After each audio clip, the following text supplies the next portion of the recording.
ወንድ አውራ ዶሮ ኦራ የለም ሲያምርሽ ይቀራል። ይታይ ራሱ እንዳለ ፍቅር ያዛቸው ናቸው ያስታውቃል። እንደገበቅ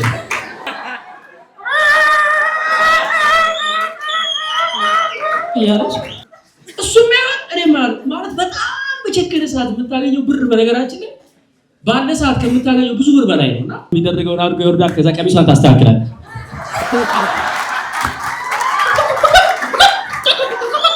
ጓደኛችን $100 ተልኮለት ከቦሌ ነው ሄደን የተቀበለው ለሶስት እያ ምንድነው አለ ይሄ ምንድነው ሲለው ዝም ብሎ አለ እንደሚፈልጋት ለሰፈሩ ሰው በሙሉ አሳይታ ስትጨርስ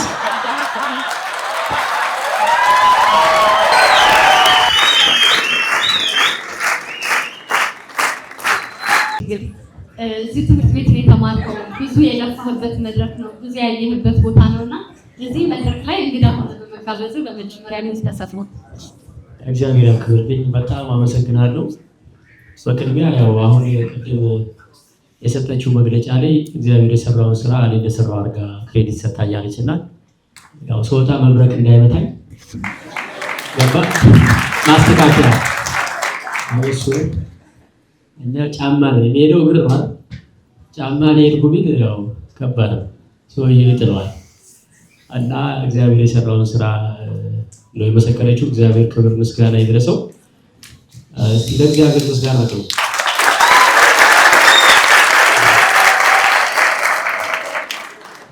እዚህ መድረክ ላይ ይገርማችኋል ነፍሱን ይማር ሞረሽ የሚባል በጣም ጎበዝ ጸሐፊ ነበር። እኛ የዛሬ 17 ዓመት ነው እዚህ የተማርኩት። አርጅቻለሁ ማለት ነው ጋይስ። 2004 ነው የተመረቀው ሄዷል ማለት ነው። እና 2003 ነው በእርግጥ 2001 ገባን እና ኦልሞስት የዛሬ 17 ዓመት እዚህ ገብተናል። ፍሬሽ ነበርና እነ ሰለሞን ሳህለን ታውቋቸዋላችሁ።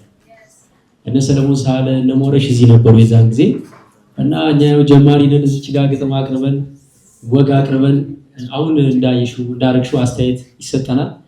አሁን እዚህ ቁጭ ብዬ ሳስበው ለካ እነዚህ አስተያየቶች በጣም ትልቅ አስተዋጽኦ ነበራቸው። ዛሬ የምንሰራው ስራ ብዙ ወርደውናል ማለት ነውና ግን እንደዚህ የሚያምር ስፒከር የለም፣ እንደዚህ የሚያምር ምንጣፍ የለም፣ እንደዚህ ጥሩ ላይቲንግ መጋረጃ የለም። የዛኔ የሆነ ጣውላ ነው መድረኩ፣ እድር ቤት ነው የሚመስለው። ግን በጣም ፍቅሩ የኦዲየንሱ ስሜት ምናምን ግን ትልቅ መድረክ ነው የሚመስለው። ኢንተርናሽናል መድረክ በቃ ዓለም አቀፍ መድረክ ነው የሚመስለውና ድጋሚ እዚህ ጋር ቆሜ ማነው ተቀምጬ የእናንተን ስራ ሳይ ራሴን አየሁ። በጣም ደስ ብሎኛል በእውነት።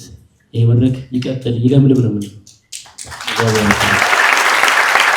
በጣም እናመሰግናለን። ግን ያው የእግዚአብሔር ስራም ቢሆን አንዳንዶቻችን እሱ ልስራቦቹን ያንን እንዲህ ስለምንል በጣም ትልቅ ነገር ነው ያንተም ነው ማለት ነው። እሺ እንግዲህ ቅድምም ብየዋለሁ ያንተን አንዳንድ ነገሮች ያልኳቸው ነበርና ግቢ ውስጥ ሆኖ ፍቅር መጀመር ፈንጂ ሊያቆሙ ፈንጂ ለማምከን እንደመሙከር ነው ብለሃል። እዚህ ያለው ደግሞ እንዳለ የግቢ ተማሪ ነው አብዛኛውና የሚያጋጥመው ነገር ብዙ ነው። እስኪ ምንድነው እንዴትስ እንደዛ ለማለት እንዴ ሲታይ ራሱ እንዳለ ፍቅር ያዛቸው ናቸው ያስታውቃል። እንደገበቅ እኔ ባይዘ እንደዚህ አይቼ ማወቅ ጀምሬያለሁ። ፍቅር ያዘውና ያልያዘው እንደመንጥር እንዴ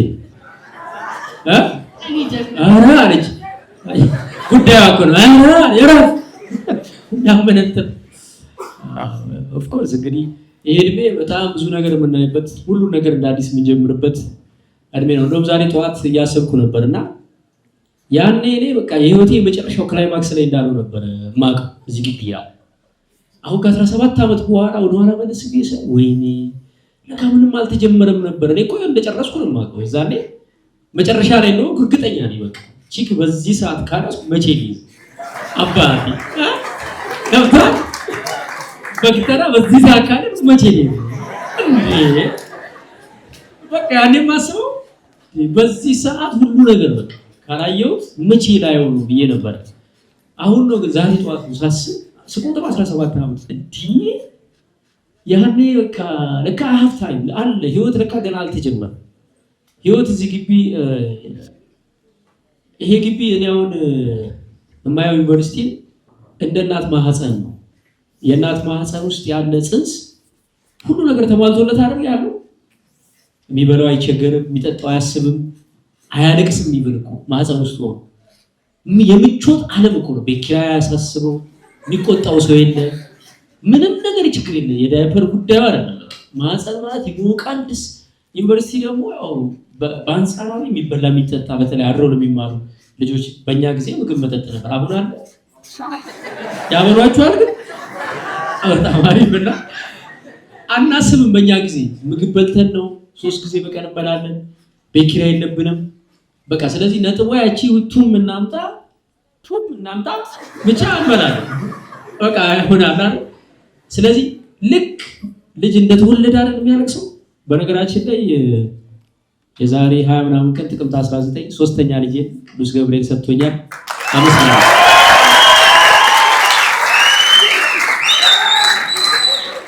እና 9 ወር ሙሉ ድምፁን አልሰማሁትም። ልጁ ልክ ሲወለድ ግን አለቀሰ። የተወለደ ቅጽበት አለቀሰ። በረደው ማለት ነው። ጀመረ ላይፍ ልክ ከዩኒቨርሲቲ ስንወጣ የሚበርደን ማለት ነው። መጀመሪያዋ ቀን እዚህ ሙቀት ውስጥ ቆይተን ብርዱ ጀምሯል። ኦሬዲ እዚሁ ነው የወጣው የብርድ ተማሪዎች አይደሉም ማለት ነው። እና ልክ እንደማጸ ሲወጣ ነው ለካ ላይፍ ከዛ በኋላ ገና ነው ለካ እንደ ተብሎ ሊጀመር ነው ለካ ሌላ ሀስል አለ ለካ። እና የላይፍ መጨረሻ መስሎኝ ነበር ግን አይደለም። ጅማሬው ወይም ጽንሱ ነበረ። ያው እንግዲህ ምን ነበር ጥያቄው?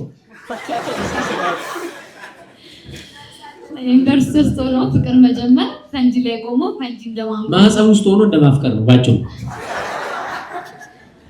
እሺ ምን ገባ ተመልሷል። ለሻቱ ልጅ ከወለደ በኋላ እንዳለ ምሳሌዎቹ በልጅ ናቸው። እየሰማሁኝ ነበር ኢንተርቪዎችን እና ማህፀን ልጅ አይጠፋውም ሁሌና እግዚአብሔር ይመስገን። እሺ እንግዲህ እዚህ ያለህንም ቆይታ ቲያትር መማር ደግሞ የበለጠ ሲመስለኝ ከሌሎቹ የተሻለ ብዙ አጋጣሚ እንዲኖር በር ከፍተህ የገጠመህ ልዩ ገጠመኝ ካለና እንደገና ደግሞ እሸቱ ቲያትር ባይማር ወይም ደግሞ እንደዚህ ኪነ ጥበብ ሰው ባይሆን ኖረው ምን ነው ነበር? ዩኒቨርሲቲ እኔ ስመጣ እኮ ሎ ልማር ነበር የመጣሁት ከቤት በኮንፊደንስ ቀብራለ ብዬ ሎ ነው የምገባው ምናምን ብዬ ሰክሼ ምናምን ስመጣ ውጤቴ በጣም ሎ ነው እና አይችልም ማለት ይቅርታ ግን አንዴ ላቋርጥ። ያልኳቸውም ስለነበር ነው ቲያትር መመደብህን አልወደድከውም ነበር አሁን እንዳልከው ማለት ነው። እዛ ደግሞ የነበረ በፈለገ ሰላም ሰንበት ትምህርት ቤት የነበረ ኪነ ጥበብ ቆይታ ነበርና ለምን ያን ያህል መስሳት ፈልገው ገፋል? እኔ አላውቅም። ባይ ዘ ዌይ የአርት ጉዳይ ውስጥ እንደምገባ ጭራሽ እኮ አላውቅም። ዩኒቨርሲቲ እስከምገባ ድረስ እንኳን ኮሜዲያን እንኳን የሚዲያ ምናምን ጭራሽ የሚዲያ ጉዳይ አላውቅም። ውስጤ እንዳለ ወደፊት በዛ መንገድ እንደሚሄድ አስቤውም አላውቅም። ዝም ብዬ ሰንበት ትምህርት ቤት ድራማ ስንሰራ እንደኔ ምንድነው አገልግሎት መንፈሳዊ አገልግሎት ልክ መዝሙር እንደሚዘመረው መዝሙር ስለማልችል ድምጼ አናናስ ነገር ስለሆነ ከላይ በጣም ይቆርጣልና መዝሙር አልችልም። ምን ውስጥ ልግባ? አባቴ ምን አስተዳደር እንዳልገባ ልጅ ነኝ። ድራማ ውስጥ ገባው ማለት ነው። ለኔ ነው እንግዲህ ለኔ ለካ እግዚአብሔር ለዚህ ቀን እያዘጋጀኝ ነው። ግን እኔ አላውቅም። ሰው ስመጣ ቀሎ ምናምን ብዬ መጣው በቃ ጠበቃ ምናምን ብዬ የመጀመሪያ ቀን ድራማ ላይ ጥበቃ ነው አሰሪው እንጂ ከዛ በቃ ያው ነጥቤ በሎ ራሱ በዚህ በኩል ራሱ እንዳታልፋል በቃ ይሄን ነጥብ ይዘህ በዚህ ጋር ያስቀስፋል ምናምን ያው አሁን የምታየው ቦታ መጣው ማለት። እሺ ግቢ ያለክ ቸግሩት ያው እንግዲህ ዩኒቨርሲቲ ተማሪ ታወቃል ያለው ኑሮ እንደውም ያሁኖቹ ቸግሩት አግኝተህ ታውቃለህ ወይ ነው የሚባለው። ግቢ ያለ አግኝተህ ታውቃለህ ነው እንጂ ቸግሩት ታውቃለህ።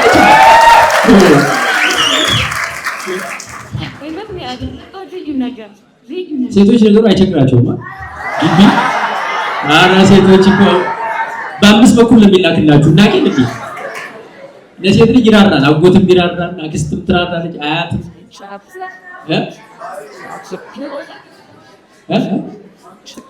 ልክ ነው እንደ ሴቶች አይደል? አምስተኛውማ ሳይለንት ነው ያወቃችሁት። እና ምንድነው አንድ ጊዜ በጣም አገረረብን። በቃ ጓደኞቼ ጋር ሚኒኮ ከምትባል ካፌ ነበረች እዚህ ጋርና ጥብስ ፍርፍር ውድ ነው፣ 8 ብር ነው፣ ከየት ይመጣል? እና ሲያገረርብን በቃ ደወልኩኝና እህቴ ጋር ደወልኩ። እዚህ አዲስ አበባ አለች። አስደወልኩኝ እኔ አልደወልኩ። ጓደኞቼ ደውለው ኧረ ታሟል በቃ ሊሞት ነው አለ። ምንድነው? አይ ድርቀት በቃ አሞኝ እየወጣ አይደለም የምበላውና በቃ የማይወጣ ምግብ እየበላው ነው የታመምኩት። የሚወጣ ምግብ መብላት አለበት ምናምን ብሎ 50 ብር ልካልኛለች በስንት መከራ ማለት ፋይዝ አድርገን ጓደኛችን $100 ተልኮለት ከቦሌ ነው ሄደን የተቀበለው ለሶስት እያሸበሸብን ማለት ነው። አይላሌ ጉማ በቃ $100 ተበሳሰመን በስማ አሁንም ብዙ ነው። አሁን የዛን ጊዜ $100 እንደውም አሁን ይበዛል ምንዛሬው ግን አሁን ምንም ላይ ያደርግ ይችላል። እና የዛኔ $100 እኔ አንድ ወር አልተዝናና አንድ ወር ቢያንስ 30 ብር ምናምን ሊሆን ይችላል ምንዛሬው $100 ማለት 3000 ብር ማለት ነው በዛ ሰዓት። እና እኛ በልተን አናውቅም። ሁለት ቆንጆ ቺኮች ነበሩ ግቢ ውስጥ ዋው በርገር ይዘናቸዋል አይደል ቦሌ የእውነቴን ነው የማወራችሁ። አንድ ጓደኛችን ሸጋው ይባላል፣ አንድ ጓደኛችን መለሰ ይባላል። እና ለሶስት ይዘናቸው ሄድን። እንዲያናግሩን ነው አያናግሩን ገባ ሰላምም አይኖርም እንዲያናግሩን በቃ ሰበብ ፈጥረን ምናምን ይፈታል ነበር። የት እንሄዳላቸው እነሱ ያውቁታል አባት የት እንደሚኬድ ያን ማናቀው ገባን። ዋው በርገር ያኔ ቦሌ በቃ በጣም እንትን ነው። ከዛ ሜኑ ሾፍ ስናደርገው አንድ በርገር 150 ከዛስ አስተናጋጅ መጣ ተተቃቀስን ወዲያው ተግባባን። ያ ችግር የለው እነሱ አዘዙ እኛስ አሁን የመጣው ያ ቤትረው በረንታ ካፌ እኮ አሁን በቃ ግግም በቃ መስሚያችንን ደፍነን አይናችን እያየ በቃ እነሱ በርገርና ክለብ ሳንዱች ያዘዙት ደብን አረጋው ባሉ ሲጨርሱ ሸኘናቸው። ከዛ በኋላ ድጋሚ አውርተውንም አያውቁ እኛም ደፍረን አንጠቀም ሳንቲም የለንም ማለት ኖ ዲስክ ነው ገባ እንዴት ተተካለ። ብዙ ገጠመኛል። አንድ ቀን ከኢብራሂም ጓደኛዬ ጋር ክፍለ ሀገር ቲያትር ነው የሆነ ነገር ብቻ አቅርበን እንደዚህ መጣ። ጠብሾ እግሩን የመጨረሻ ምንም የለንም እና ዝምቦ ቤት የምንላት ፍርፍር ቤት አለች አይ አረንጓዴ ልማት ዝምቡን ጠራርጎት እና ዝምቦ ቤት የተባለው ለምን እንደሆነ ታውቃላችሁ? ሰውየው ፍርፍር አዘዘና ሲመጣ ዝምብ አለውና ጠራው። አንተ ና ነው ወይያል ይሄ ምንድነው አለ። ይሄ ምንድነው ሲለው ዝምብ ነው አለ። ከዛ ዝምቦ ቤት ተባለና ሙሉ እንጀራ ያፈረፍሩላችኋል። ሙሉ እንጀራው ግማሹን ማጣበቂያ አይደል እኛ ስለማይበቃ ሙሉ ይፈርፈርና ዳቦ እንጨምራለን። ከዛ እዛ ልንሄድ ነው ፍርፍር ልንበላ 350 ምናምን ከኢብራሂም ጋር ከዶርም ወጥን ማታ ነው ኢማጂን ኪሳችን ውስጥ ምንም የለም 4.5 ብር እሱ ጋር አለ። ወክ ያደረግን በዚህ በኤፍቢ ጋር ሄድንና ወደታች ወደ ያሬድ እንወርድ ማለት ነው። እንደጀመርን አታምኑኝ በእውነት ብነግራችሁ አሁን ሰው ውሸት ነው ይመስለው ድፍን 100 ብር መሬት ነው በእውነት የእውነት ብትጠይቁት ይነግራችኋል ኢብራሂም። እኔ እንጂ አይኔን አላመንኩም። ዓለም ላይ ልጄን ሰው እንደዚህ አትደስም። ምን አስዋሽ አላመንኩም። ኢብራሂም አላመንም ማለት ቀጥ ቆምን። እሱም ያው እኔ ማለት በጣም በቸከለ ሰዓት የምታገኘው ብር በነገራችን ላይ ባለ ሰዓት ከምታገኘው ብዙ ብር በላይ ነውና እሱም አየው እኔ የሆነ ሰው እየተጫወተብን መሰለኝ ዙሪያውን አየና ከዛ ዘልዬ እላዩ ላይ ትከሻው ላይ ያንቀፈኝ ከመሬት ዘልዬ ረጅም እኮ ትከሻው ላይ በቃ እንቆቆ ላይ ያንቀፈኝ በቃ ጨፈርን እዛ ጋር ደና ሰው አያነሳም ብሩ እኛ ሴሌብሬት ነው የምናደርገው ታውቃለህ። ዝም ብለን በቃ ሴሌብሬት አድርገን መጨረሻ ላይ ብሩን አነሳ። ወደ ዝምቦ ቤት ሜዳችን ትተን ወደ አልጄሪያ አስፈር ፍራችንን ፏብለን በላ ብቻ ብዙ ትዝታ ነው የሚወርስ። እሺ አሁን የኪነ ጥበብ ሰውን ምን ያዝናናዋል ብሎ መጠየቅ በጣም ከባድ ነው። ያው ሌላ ሰው ፊልም ላይ ፊልምን እየሰራው ነው እሱ ሙዚቃ ይላል ሙዚቃ ሊሰሩታል የኪነ ጥበብ ሰዎች እና እስኪ እሸቱን በተለየ ሁኔታ ከምትሰራቸው የመዝናኛ ዘርፎች ውጪ ምን ያዝናናሃል? ፊልም ወዳለሁ በጣም አሁን ጊዜው የለም እንጂ ለማየት ድሮ ከአክስቴ ልጅ ጋር ያንጎንን እንደግና ብር ይኖረን እንጂ ዲኤስቲቪ ገዝተን እንላለን። ሳሎን ላይ ሶፋ ላይ ቁጭ ብለን ሙሉ ቀን ነው ፊልም የምናየው ነበር። አሁን ዲኤስቲቪ አለ እኛ ግን ቤት ውስጥ የለም። ቢዚ ነው የምትሆኑት ያው። ስለዚህ ግን በጣም ባገኘው ክፍተት የሚያዝናናን ፊልም ነው። መሪያ እንደው የሚያሳመንኳት ገጠር መኖር ፈልጋለሁ ብዬ ነው የሚለውና ገጠር የመኖር ገጠር ሄደሃል ያለው ይመስለኛል እሱን እርግጠኛ አይደለሁም ግን አጠቃላይ ስለ ገጠር ያለህ አመለካከት ወይም ደግሞ ገጠር ገብቶ መኖርና ይሄ ተፈጥሯዊነት ከሚለው ነገር ጋር ያለህን አመለካከት እሺ ቴንክ ዩ ሶ ማች ከኋላ አንገታችሁ ተቀጭ አይደል ልቁምላችሁ የተቀመጣችሁ በጣም አሳዘናችሁ ገጠር እግዚአብሔር ክብር ምስጋና ይጎ ቢፈቅድልን አሁን 70 ሺህ ካሬ መሬት ተቀብለናል ደብረ ብርሃን ላይ ገጠሩ እንግዲህ ውሃ የለውም መብራት የለውም እኔ እዚህ ጋር ነው አንድ ነገር ሼር ላክ ይሄን የዛሬ 7 ዓመት 8 ዓመት ነው ቀሪ ዘመን ወደፊት በቃ ገጠር ገብቼ ኤሌመንተሪ ትምህርት አስተማሪ ሆኜ መኖር ፈልጋለሁ የሚል ውስጤ ተጸነሰ ገጠር ሄጄ ባይኔ ስላየው ማለት ነው ችግሩ በጣም ችግር አየው ትምህርት ቤት ላይ ውስጤ ዝም ብዬ ያኔ እኮ ገና የሬዲዮ ሆስት ነኝ ይሁሉ ከናንተ ይመጣ አላውቅም ይሁሉ እናንተ እንደምትረዱኝ አላውቅም እግዚአብሔር እንደዚህ እንደሚረዳኝ አላውቅም ይዛን ስለዚህ አሁን ያላችሁ ውስጣችሁ ያለው ራእይ ምንም በሌለበት የሆነ ራእይ ግን አለ አይደል እሱ ነው ትክክል ባይለው እሱ ነው እምነት ካገኘሽ በኋላማ ብታስቢ ዕውቀት ነው እሱ አግኝተሻል ታውቂያለሽ እንደሚሆን እምነት ግን ምንም በሌለበት ማሰብ አለ አሁን የምታስቡት ይሄ ሰው ለሰው ስታወሩት ኢቭን የማታወሩት አለ ቦታ ሰው ስለማይገባው የማታወሩት ነገር ውስጣችሁ አለ እሱ ነው ትክክለኛው የእናንተ ራእይ ማለት ነው ሰው ከ7 ዓመታት በኋላ አሁን ላይ ያ ያልኩት ነገር ገጠር ብያለሁ አዎ ገጠር ውሃ የሌለበት አዎ ውሃ የሌለበት ስለዚህ እኛ ውሃውን ለማሰራት እግዚአብሔር አሁን አቅም ሰጥቶናል እናንተን ሰጥቶናል ሞገስ ሰጥቶናል ቸርነቱን ከኛ ጋር አድርጓል ስለዚህ 50 ሚሊዮን ብር የሚፈጅ ውሃ ለማስቆፈር አጥኞች አሁን ገብተው ያጠኑ ነው አንድ ወር the best የሚባሉ አጥኞች ከኢትዮጵያ እዛ ቦታ ላይ ተመድበው መጡ ልክ እኔ መሬቱን ስቀበል ማለት ነው the best የሚባሉ የውሃ ጂኦሎጂስቶች ጥናቱ አንድ ወር ነው የሚፈጀው በመቶ ሺዎች የሚያስከፍል ጥናት በነፃ ነው የምንሰራው ብለው ይሰሩ እሺ the best የሚባሉ ሰርቬሮች ናቸው አሁን ጥናቱን ያደረጉ የመንገዱ 20 ኪሎ ሜትር ከ14 ኪሎ ሜትር በላይ የገጠር መንገድ እንሰራለን ብለን የውሃ ቧንቧ ለ10 ሺህ ሰው ቦሎ እናስገባ ነው ሐሳባችን ሙሉ መንደሩ ማለት ነው ጎቱ ሶ ገጠር መኖር የመጀመሪያው ሐሳብ ምንድነው እኔ ከዚህ በፊትም ብየዋለሁ አንድ ሰው የሚኖርበት ቦታ ማተር ካላደረገ እሱ ዲፕሬሽን ውስጥ ነው የሚገባው ምን ማለት መሰላችሁ የማትፈልጉበት ቦታ መኖር ትፈልጋላችሁ አሁን ሁሉም ሰው ምንም በቃ ለእናንተ ምንም ትኩረት የሌለበት በመኖራችሁ ምንም ማተር የማታረጉበት ቦታ የፈለገ ድሎት ቢኖር ይመቻችኋል አይመቻችሁም ማለት ራዘር ግን የሆነ ቦታ ሆናችሁ በጣም ማተር ቢያደርግስ የእናንተ መኖር በእናንተ ዙሪያ ያሉ ሰዎች ባንተ ኮሎ እየኖሩ ያሉት ወይ ይሄ ቃሉ ልክ አይደለም ግን በቃ በመኖራችሁ ሲደሰቱ የሆነ እናንተ ነገር በማረጋችሁ እነዛ ሰዎች በጣም ሃፒ ሲሆኑ ካያችሁ ለእናንተ ምንም ባይኖራችሁ ቢኖራችሁ የሚኖራችሁ ደስታ አስቡት ኮንፊደንሱ የራስ እንትኑ ሶ ምን ማለት ነው የሆነ ደረጃ ከደረሳችሁ በኋላ ለምሳሌ ዶክተር ልትሆኑ ትችላላችሁ ነገ ኢንጂነር መኪና ይኖራችኋል ቤት ይኖራችኋል ከዛ ከተማ ብትኖሩ ምን ትጨምራላችሁ ነፍ ኢንጂነር አለ ነፍ ዶክተር ማተር አታረጉ ባይዘው ለራሳችሁ መተዳደር ያለው ስራ ትፈልጋላችሁ እንጂ ይዶም ማተር እዛ ጋር አዲስ አበባ ላይ ብትኖር ምንም ለውጥ አታመጣም ማተር የምታረግበት ቦታ ብትኖር ይሻላል ዝም ብለህ ዲግሪ ይዘህ ማለት ነው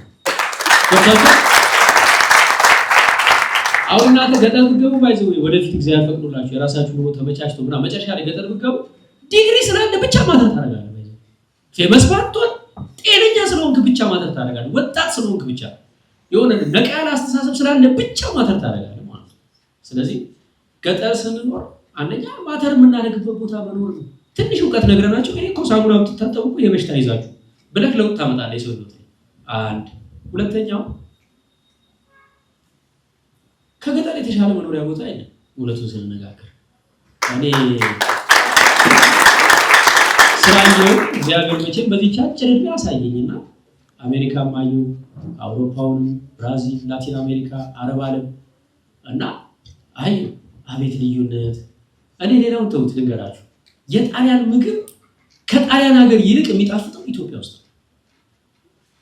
አሁን እንስል የሳቀሰው አራሻቱ እንደታመመ ይሄን የሚያውቀው ጣሊያን የሚኖር ሰው አንተ አይደለም ጣሊያን የሚኖር ሰው ቢነግራችሁ ስለ ጣሊያን ምግብ ኢትዮጵያ መጥቶ ሲበላው ይጣፍጣል ለምን ሳር የበላ በሬ ታርዶ ነው እዚህ ሀገር ፒዛው የሚሰራው ገብቷችኋል አይደል? እዛ በፋብሪካ ሁሉ ነገር ማለት ፕሮሰስድ ነው። የህንድ ምግብ እኔ ከህንድ ሀገር ይልቅ ኢትዮጵያ የሚጣፍጥ ይመስለኛል። ኬክ አሜሪካን ሀገር የገረመኝ እኔ ኬክ ስራቸው ወይ ኬክ እንደ ኢትዮጵያ መስሎ ነው። እንደዚህ ጎደና ኬክ የለም ማለት የመጀመሪያ ኬክ ኢትዮጵያ ውስጥ በጣም ነው የሚጣፍጠው። ለምን? በንጹህ እንቁላል ነው የሚሰራው። የአበሻ ዶሮ የጣለችው እንቁላል ነው። ገብቷል? ኬክ እዛ በ3 ቀን ነው ዶሮ። በነገራችን በ3 ቀን ማለት ነው። ፎቶ ብትነሱ እኩል ቆሙ ነው ካንተ ጎን በቃ ዶሮ ጠጋ በል እንጂ ምናምን ይላል። ዶሮዎቹ ዛው ፍፍም ናቸው አይደል? ዲፕሬሽን እኮ ነው። ሳይካትሪስት አላቸው፣ መድኃኒት ወስዳሉ ምናምን፣ አማካሪ ያላቸው ዶሮዎቹ። ያበሻ ዶሮ ነው የፈረንጅ ዶሮ በጣም እኮ ልዩነት ነው ጋይስ። ያበሻ ዶሮ እኮ እንዴ ከተወለደ ጀምሮ አያርፍም እኮ እንደሮጠ እኮ ነው የሚሞተው። በዚህ ሸለመጥማት ነው፣ በዚህ የዱር ድመት ነው፣ በዚህ ንስር ነው፣ በዚህ የሆነ ሰውዬ ድንጋይ ወረውራል። እንደሮጠ የቀነኒሳን ክሊፕ እየሰራ ነው የሚሞተው። በቃ እዛ በቆመበት ነው የሚያርገው እንደ ዛፍ። ወደዚህ ሲዞር ሌላ ቺክን ነው፣ ወደዚህ ሌላ ቺክን። መጋዘን ውስጥ ነው ገባ። ፊት ለፊት ሳይ የቀጣዩ ጫጩት ጥቂት ነው፣ ሌላ ምንም መሄጃ የለም። እንደ ዛፍ በቆመበት ነው የሚያርገው። ገብታ ሲሪየስ ልትሙት። ሴቶቹ እዛው ታውቃለህ በመድኃኒት ነው። ያ ወንድ አውራ ዶሮ ኦራ የለም ሲያምርሽ ይቀራል። ያን ወፈን አውራ ዶሮ ኦራ ይናፍቃል አባት። እዚህ እኮ የኛ ሀገር እኮ አንተ አውራ ዶሮ እኮ በእናትህ ገብስማው እኮ ግሬሱ አይተዋል። 6 ሴት ዶሮ ይከባል። መስማው ነው በቃ ነው ሁለት ዶሮ ማለት ነው። አረ ጨዋታ መጣችሁና ይወል እዛ ማለት ነው። አሁን ያበሻ ዶሮ እኔ በጣም የሚገርም ሴቶቹ ያበሻ ዶሮ ሴት አሁን ገብስማ አዛጋ ቆማል። ከፈለገችው ከተመቻት ታውቃለህ ሄዳ ፊት ለፊት አትነግረውም ስሜቷን። ያበሻ ዶሮዎችና ያበሻ ሴቶች የሚያመሳስላቸው ነገር አለ። ምን ታደርጋለች መሰለህ? ወክ ነው የምታደርገው ዶሮዋ ማለት ነው። ቺክን ወክ ይባላል። ላሳያችሁ ማየት ትፈልጋላችሁ? ላሳያችሁ ያበሻ ዶሮ ወክ ላሳያችሁ። እዛ ጋር ገብስመዋል፣ እዚህ ጋር እሷ ነች።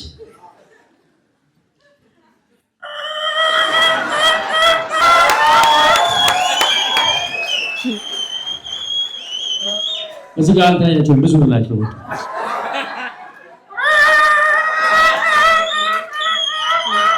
ያለች ወክ ታደርጋለች። ከዛ ገብስሞ ይሆናል፣ ኮዱ ይገባዋል፣ ያባራታል ማለት ነው። ሲያባራት ስትሮጥ በድረት እየሸገ ቤት በመስጊዱ ጋር በመሐመድ ሱጋ በአጥር ስር ገብታ ስትበት ነው ድስት ጥለው ማንቆርቆሪያ ገልብጠው ህፃን ልጅ ገፍት ነው እየሸገ ረግመዋቸው አሩጣው ሰፈሩን በሙሉ አዙራው እንደሚፈልጋት ለሰፈሩ ሰው በሙሉ አሳይታ ስትጨርስ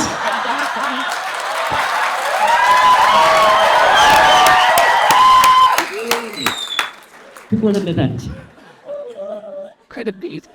ቆማለት ነው እሱ ያስኳት ይላል፣ እሷ ቆማለት ነው። ከዛ ለያለቱ የሚደረገውን አድርጎ ይወርዳል። ከዛ ቀሚሷን ታስተካክላለች።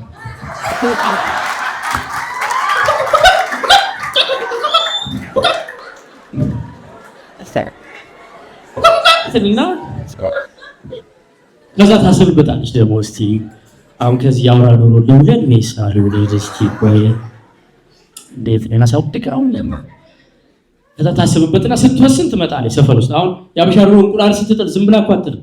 ምን ትላለች ይባላል? ታስካካለች። ሜሴጅ እኮ ነው ለምሳሌ አሁን እሷ በቃ ወሰናለች። ገብስሞ እዚህ ጋር አለ። እዛ ሰፈር ደግሞ የሰፈር ሴት ዶሮዎች አሉ፣ ቤቲ ቲቲ ሰሚራ ምናምን ይባላሉ። አላማሯትም ታውቃለህ። የሆነ ይለቃቅማሉ እና ትመጣለች።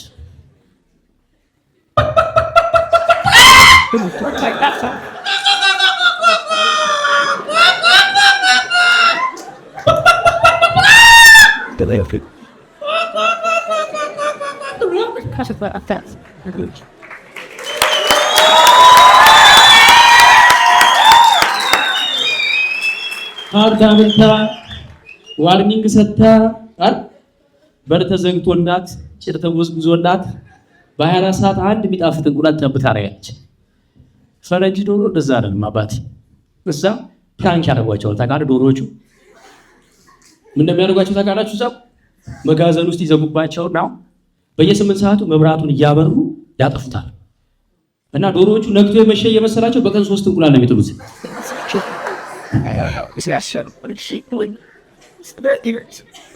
ከባድ ነው በጣም። የአበሻ ዶሮና የፈረንጅ ዶሮ ታዲያ ጭራሽ ነው የማይወዳደሩ። ወደ ፖይንቴ ስመለስ እኛ ምን እንዳለን የምናውቀው ስናጣው ነው። ለምሳሌ እናቱ ምን ገመና እንደሸፈነችለት፣ ሚስቱ ምን ያክል ገመና እንደሸፈነ ሰው የሚያውቀው ስትሞት እኮ አይደል? ኢትዮጵያ ውስጥ መኖር ምን እንደሆነ ሰው የሚያውቀው ሲወጣ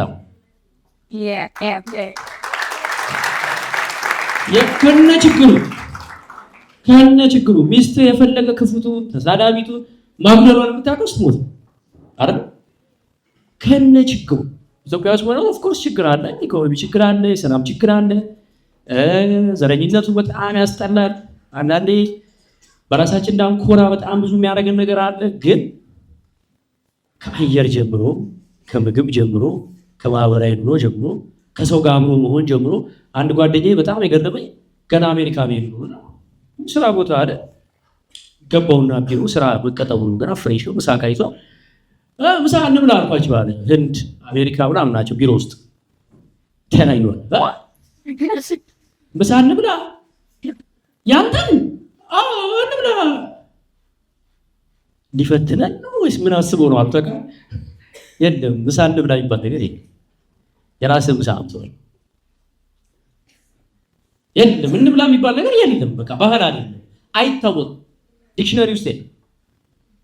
ገብታቸው የፈለገ ነገር ቢሆን ጓደኛ አሁን አሜሪካን ወይም የውጭ ዜጋ አውሮፓ የሚሆን ጓደኛው ቤቱ ሊያርፍ ቢመጣ ለሳምንት መጀመሪያ 8 ቀን ትቆያለን የሚለው 3 ቀን ካለ የ3ቱን ቀን ያበለዋል። 4ኛውን ቀን በእርግዝናና አስቤዛ።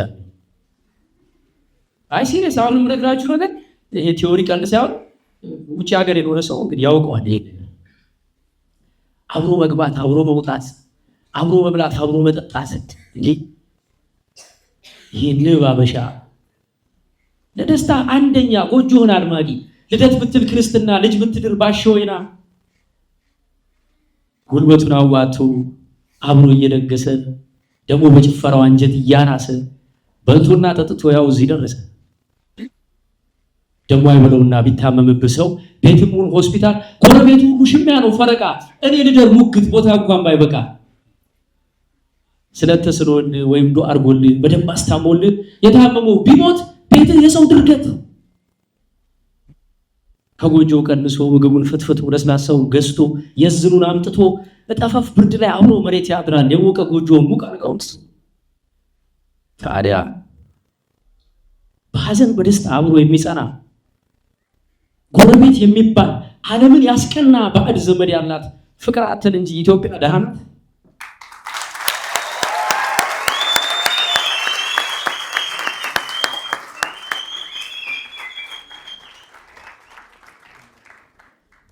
ብቻ የማይነካ ርዕስ ነው የተነካው። እንደው ሌላ ጊዜ በሰፊው ብናወራው ይሻላል። እዚህ ሀገር ያለን ነገር ከምናስበው በላይ ነው። አንድ የመጨረሻ ምሳሌ ልንገራችሁና አይደጨርስ። እንግሊዝ ሀገር በመኪና እየሄደ የሚነዳው ሰውዬ ስለ ልጅ አስተዳደግ ያወራል። ለዚህ ሀገር እኮ ታድለን ልጅ በቃ ነፃ ነው አለኝ። ማለት በቃ አንተ ውለድ እንጂ ችግር የለውም። እንዴት መንግስት ነው የሚያሳድግልህ? በቃ የትምህርት ቤት መንግስት ነው የሚችለው፣ ሕክምና መንግስት ነው የሚችለው። ከቸገረ ቀለብ ሁሉ ብር ይሰጥሃል። በቃ አንተ ወልደ ቁጭ ነው በቃ ልጅ መንግስት ነው የሚያሳድገው አለ። እኔ ደግሞ የማውቀው በህይወት ነፃ የሚባል ነገር የለም። ስለዚህ ጠየቁት፣ ይሄ ሁሉ ነገር ነፃ ከሆነ ታዲያ የምትከፍሉት ምንድን ነው? ልጅ አንተ አይደለም ማለት ስለው በቃ ልጅ እነሱ ነው መምታት አትችልም ማለት መቅጣት ቢሳደብ ብልግና ስድብ ሰፈር ሰብስቶ መጥቶ አባዬ እንትን ቢልም ታክስ ቤቢያ ይባል ብትል እንደ ጎረቤት እኛ ጎረቤት ልጅ ታሽል ወይስ የገዛ ልጅን አትችልም። የነካኸው ግን ፖሊስ ይደውላል። ቲቪ ላይ ማስታወቂያ ይሰራል። ወላጆቻችሁ ከቀጧችሁ ናይ ሆኖ ደውሉ እያሉ ማለት ነው። ልጅ ቲቪ ያይ ስለዚህ መጥቶ ጾታዬን መቀየር ፈልጋለሁ ይላል። ያስተምሯቸዋል። 4ኛ ክፍል ውስጥ ጾታ መቀየር ትችላለህ ካልተመቸህ ከበስለማይ ሞት ትችላለህ። ወንድና ወንድ ጋብቻ ሲባል ሴትና ወንድ ወንድና ወንድ ሴትና ሴት ብለው ነው የሚያስተምሯቸው። ተምሮ መጥቶ ልጅ አባዬ እንደዚህ ይፈልጋል ቢል እምቢ ማለት አትችልም። ይደውላል ፖሊስ ጋር። ከዛስ አንዷ ሴትዮ አለ ይሄ ደግሞ አሜሪካ ነው ሲናቁ ዘመዶቼ በቃላ ወሰደባ ፖሊስ አሉ ልጇን ለምን ናት ጠባሳዩና ወድቆ እኮ ነው ልጅ ጠባሳዩና መተሽ ነው ብሎ ወሰዱ። አረን ያልመጣሁት ጠይቁት አሁን መተሽ ነው። ከዛስ በፍርድ ቤት አልከሳ ተከራክራ እነሱ ጋር ስንት ወር ቆይቶ የመለሱ ነው እሺ ሆሊውድ ላይ ነው። ስለዚህ እንደ ሀገር አንተ እንደ ኢትዮጵያ አይነት ሀገር ልጅህን በዲሽቃ እየመታ የምታሳድግ ሰው በዲጂ ነው እየገረፍ አይደል? ስርዓት አሲዘ አንዳንድ እኮ በተስታት ነው አይደል? ናስ እንዴ አሜሪካ ያለው ላይ እንኳን አንዴ ሆነ በጣም ካስቸገሩ ምን ያደርጋል መሰለህ? አታሉ ያመጣዋል እዚህ ቫኬሽን ብሎ ያመጣዋል። ለዚህ ያመጣውና ማለት ነው እሱ አይመጣው ለእናቷ ነው አሁን አያታና ነው አባት ግባለት ይለዋል ማለት ነው። ማታ ተመልሰው ሲሄዱ ያው አያቱ ነው የመጣው ገባ። እዛ ደግሞ ሲሄዱ ይጠይቋቸዋል። ከቫኬሽን ሲመለሱ ኢትዮጵያ ምን አደረክ ምን አየህ ተመታው ብለው ይጠይቋቸው። በቃ እኛ እንደምናስበው ነገር። ስለዚህ እውነቱን ለመናገር ኢትዮጵያ ሰላም ብትሆን ወይት ዳያስፖራ ተብሎ ሀገሩ በተለይ ይሄ ሰርቶ እዛ ሀገር ሴትን ያደረገው ዳያስፖራ ኢትዮጵያ ብትሆን ልጆቹን ማሳደግ የሚፈልግ ኢትዮጵያ ብትሆን ብዙ ነገር ማድረግ ይፈልጋል። ደፍሮ የመጣውም ሲሞክር በቃ ብዙ ቻሌንጅ አለ ይሞክራል አለ ሲሉ ይበደሳል እንጂ እዛ ሀገር ያለ ሰው ቢያወራ ይሻላል። አሁን እኔ ነገሩን የማይቼ ተመልሼ ያምርብኛል። እዛው ቀርቻ አይደል እዛው ኛር ለማት ማወራው አይደል። ስለዚህ ምን ለማለት ፈልጌ ነው እውነቱን ስንነጋገር እንደ ኢትዮጵያ ያለ እርጎ የሆነ አየር ያለው ድጋገር የለም። ያለ ኤሲ ያለ ሂተር በነፃ የምታኖር በነፃ የምታኖር ኢትዮጵያ ነው እንደገዛ ያለ ኦርጋኒክ ነገር የሚገኝበት ቦታ የለም። አውስ ነው ይሄ ነው በቃ ቤዚክ ኩዌስችን። እንኳንም አመሻችሁ እስካሁን ድረስ የሚጠቅማችሁ የመጨረሻው ነገር ይሄ አሁን ዩኒቨርሲቲ እያለን እንዴት እንዘጋጅ ይችላልው አለም ነው። እኔ በእውነት እቺ ነገር በደንብ ሰምታችሁ በማደር ብትይዟት ደስ ይለኛል። አሁን እናንተ ድሮኛ የኖርንበት ዘመን አይደለም አሁን ይቻላል። እኛ ባይዘው ዩኒቨርሲቲ 3 አመት ታጥረን ስንወጣ ያገኘነው ከ3 አመት በፊት ተደረገው ዓለም ነው። የትም አልሄድም ዓለም ቆየን እዛው ብዙ አልሄድም። አሁን ግን ኤአይ መጥቶ የለ አርቲፊሻል ኢንተለጀንስ አለ አይደል? አሁን እዚህ ትምህርቱ ላይ ብቻ ፎከስ አድርጎ አንድ ተማሪ ሲወጣ ከ3 አመት በፊት የተሆነ ዓለም ከ30 አመት በፊት እንደተወሩ የሚያገኘው የሆነ ከ30 አመት በላይ ወደፊት ሄዶ ነው የሚያገኘው ብዬ ነው የማስበው። አርቲፊሻል ኢንተለጀንስ የደረሰበት ደረጃ ያስደነግጣል ማለት ነው። ምሳሌ ጀሚናይ የሚባል አፕ ታውቃላችሁ? ጀሚናይ የምትጠቀሙት ሲጀምሩ ጀሚናይ እለት የምትጠቀሙ few people እሺ ወይ ቻትጂፒቲ የምትጠቀሙሽ በጣም ስለዚህ ለኤአይ ፋሚሊያር ናችሁ። ማወራው ነገር ሩቅ አይደለም። አሁን ጀሚናይ የሚባለው አፕሊኬሽን መጀመሪያ አማርኛ በደንብ አይችልም ነበር። ስንጠይቀው በእንግሊዝኛ ነው ይመልስልን ወይም አማርኛው የተጣመመ የተበላሸ ነበር። አሁን ላይ ጀሚናይ የሚባለው ስልካችሁ ላይ GEMINIA ገመናይ የሚባለው በአማርኛ ገመናይ ውስጥ ገብታችሁ ዛሬ ማታ እዘዙት ብትፈልጉ የሚያስቅ የኮሜዲ ስክሪፕት ስለ ዩኒቨርሲቲ ላይፍ ስለ ኪሲንግ ፑል ስለ ባክቴሪያ ጻፍ እስቲ በሉት። ብቻችሁ ስትቆሩ ታመሹት። በሚያስደነግጥ ደረጃ ጽድት ያለ አማርኛ ጥንቅቅ ያለ ኮሜዲ ነው። ቲያትር ጻፍ በሉት እስኪ ዛሬ ተነሱና ፕሎት ሰጣችሁት በዚህ ገጸ ባህሪ ጥንቅቅ አድርጎ ይጽፋል። ቪዲዮ ሰጣችሁ አናላይዝ አድርግ ብትሉት በአማርኛ ነው ማወራችሁ። ከዩቲዩብ ላይ ለምሳሌ ቅድም ወንድም የዩቲዩበር መሆን ፈልጋለሁ አልክ። የዶንኪ ቲዩብን ቪዲዮ ወስደህ ሊንኩን ጀሚናይ ላይ ፔስት አድርገህ ድንቅ ልጆችን ይሄ ሾው በትንልኝ እንዴት ነው የሰሩት? እንዲህ አይነት ሾው ለመስራት ኤሌመንቶቹ ምን ናቸው? 50 ነጥቦች አውጣት ነው 50 የዶንኪ ቲዩብን ሚስጥር ያወጣል። እያንዳንዷን ነገር ህግ አውጥቶልህ ኢንትሮ ጽፎልህ ሾውን እንዴት እንደምትቀርጸው ቪዲዮንም ራሱ ፕሮዲዩስ ማድረግ ጀምሯል። ቪዲዮውን ጭምር ማለት ድሮ ስክሪፕት ጽፈህ ልቀርጽ ተውታል።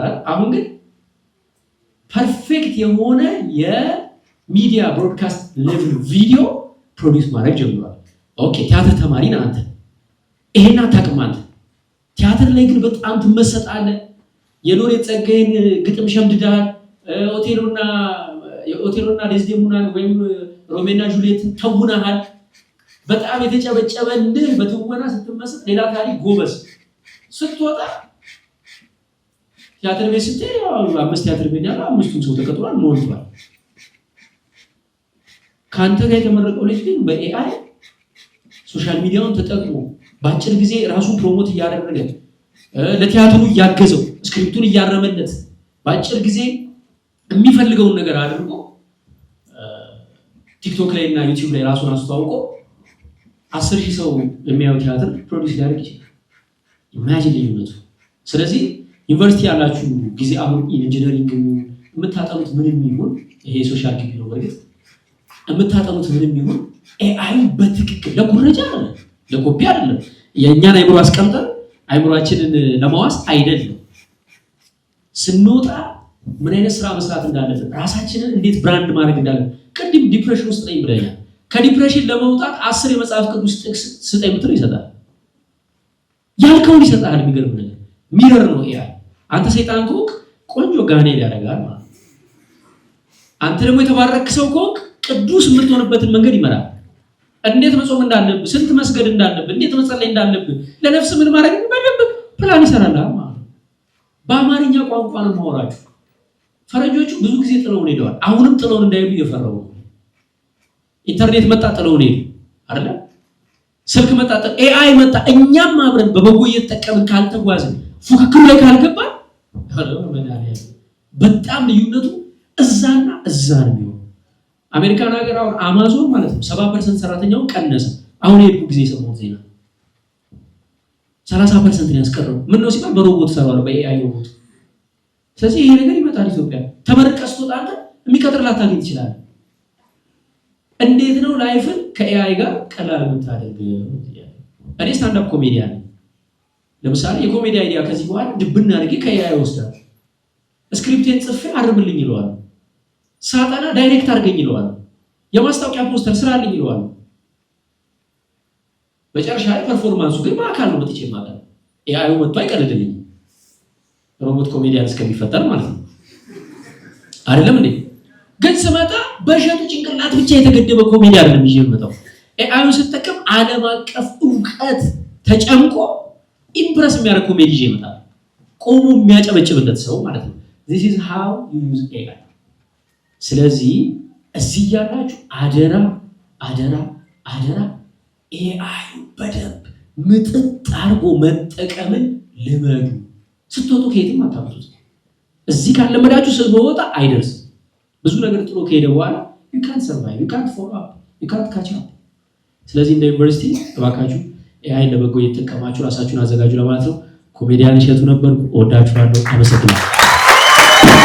ትንሽ ስለጨረሰው እሺ፣ በጣም የተማርኩበት ዩኒቨርሲቲ አክብረህ ስለመጣ የ34ኛው የአዲስ አበባ ዩኒቨርሲቲ ባህል ማዕከል ስነ ጽሁፍ ምሽት እንግዳችን ስለሆንኩ በጣም አመሰግናለሁ። እባካችሁ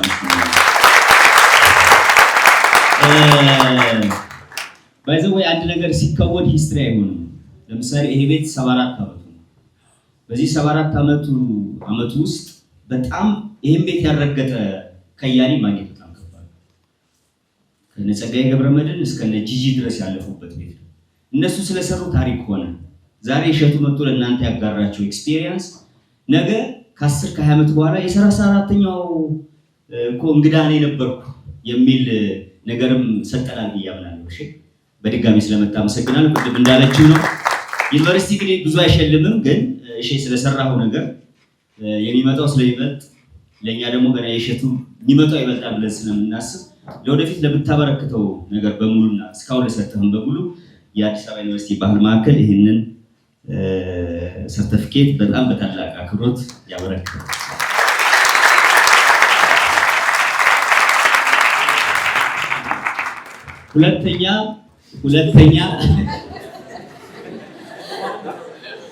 ሁለተኛ አፎሚያ ደግሞ ስዕል አበርክታለች።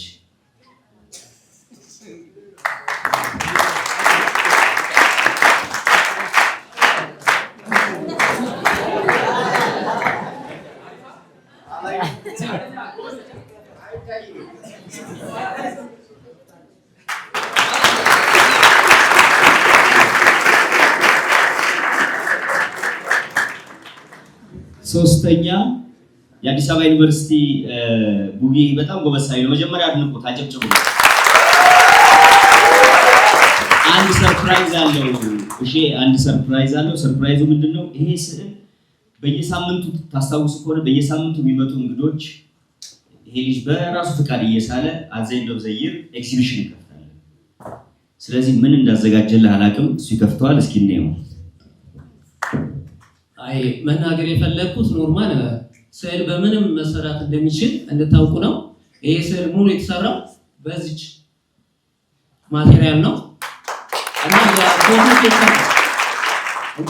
ፔፐር ነው የፎቶ እና አሁን ስዕሉን ስታዩት አላለቀም፣ ግን ስታዩት ውጤቱ ግልጽ ይሆናል። ከዛ እሺ ይፈርምበትና እኛ ጋር ነው የሚቀመጠው። ከዛ ዘይንዶ ዘይር መጥቶ ኤግዚቢሽን ያካሂዳል።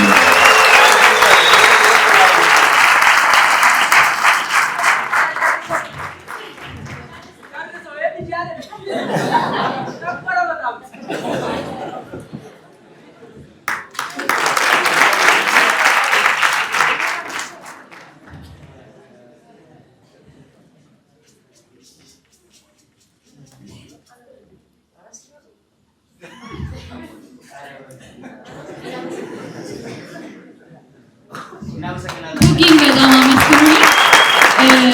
ይህ ስዕል ወደ ቤት የሚሄድ አይደለም እንዳለው ነው ረዳት ፕሮፌሰር። በየሳምንቱ ለሚመጡ እንግዶች ይሰጥና ፈርመውበት አመቱ መጨረሻ ላይ የሁሉም የመጡት እንግዶች ኤግዚቢሽን ይኖራል ማለት ነው። ይሄ ምስል 100,000 ከገባ ሌላ ስዕልለታለሁ።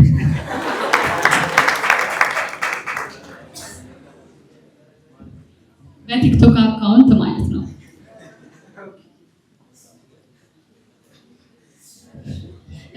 እስከዛ የስነ ስርዓት እስከሚያልቅ ድረስ በየያላችሁበት ግድግዳው ላይ ኪዋር ኮዶች አሉ። የባህል ማዕከል አባል መሆን የምትፈልጉ በየትኛውም አይነት የኪነ ጥበብ ዘርፍ አባል መሆን ይቻላል።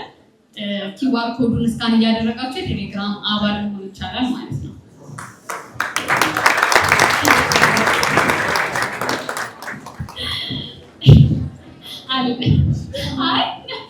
እሺ በክብር ወደ ቦታው ሸኝልን።